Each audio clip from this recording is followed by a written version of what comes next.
পরে 2 দিন পরে নির্বাচন, জোরে বলুন ঠিক না বেটি? কয় তারিখ? 12 তারিখ। 1 কাপ চায়ের কাছে বিক্রি হয়ে যায় না। অনেকে আছে এই নির্বাচন আসলে 1 কাপ চা খায়া ভোট বিক্রি করে দেয়, আছে না নাই? কথা কই না, কয় কাপ?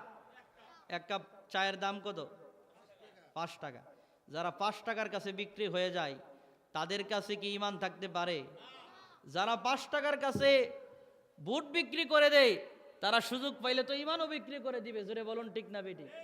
যারা 5 টাকার লোভ সামলাইতে পারে না তাদের কাছে ঈমান থাকে না। এই জন্য বাবাজিরা আমার সাবধান, খুব সতর্কতার সাথে কে ভালো মানুষ, কাকে ভোট দিলে সমাজের উন্নত হবে, দেশের উন্নত হবে, সমাজের মধ্যে উন্নয়ন করবে, দেশের উন্নয়ন করবে। এই সমাজ থেকে আপনার চুরি, ডাকাতি, ছিনতাই এবং মাদক আসক্ত যারা আছে, মাদক মুক্ত বাংলাদেশ যারা গড়বে এরকম ব্যক্তিকে ভোট দেওয়ার দরকার আছে না নাই? জোরে বলুন না, আছে না নাই? আবার এরকম ব্যক্তিরে ভোট দিয়েন না যাদেরকে ভোট দিলে অলি আল্লাহর মাজার সহ সব ভাঙ্গে যারা ঘুরাইয়া দিতে চাই তাদেরকে আবার ভোট দিয়েন না, জোরে কোন ঠিক না বেটি? যাদেরকে ভোট দিলে অলি আল্লাহর মাজার থাকবে, যাদেরকে ভোট দিলে এই জমিনের মধ্যে ইসলাম থাকবে, মুসলমানেরা, আলেম ওলামারা স্বাধীনভাবে আল্লাহর কোরআনের কথাগুলো, দ্বীন ইসলামের কথাগুলো মানুষের সামনে বুক ফিরিয়ে বলতে পারবে, এরকম ব্যক্তিদেরকে আমরা আগামী প্রজন্মের তরুণরা এরকম ব্যক্তিকে সরকার হিসাবে দেখতে চাই, জোরে বলুন ঠিক না বেটি?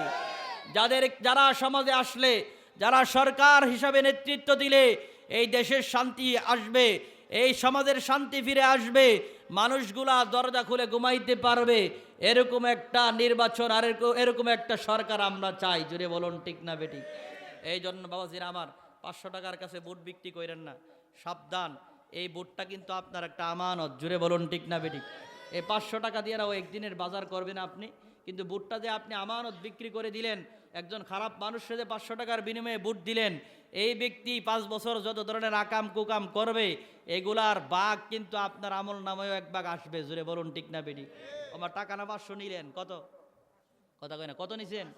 এই 500 টাকার বিনিময়ে ওনা যে হাজার হাজার কোটি টাকার এই যে আপনার এই যত ধরনের অন্যায় অপরাধ করবে, হাজার হাজার কোটি টাকা যে আত্মসাৎ করবে, যত ধরনের অপকর্ম করবে, আপনি তো তারে নির্বাচিত করছেন।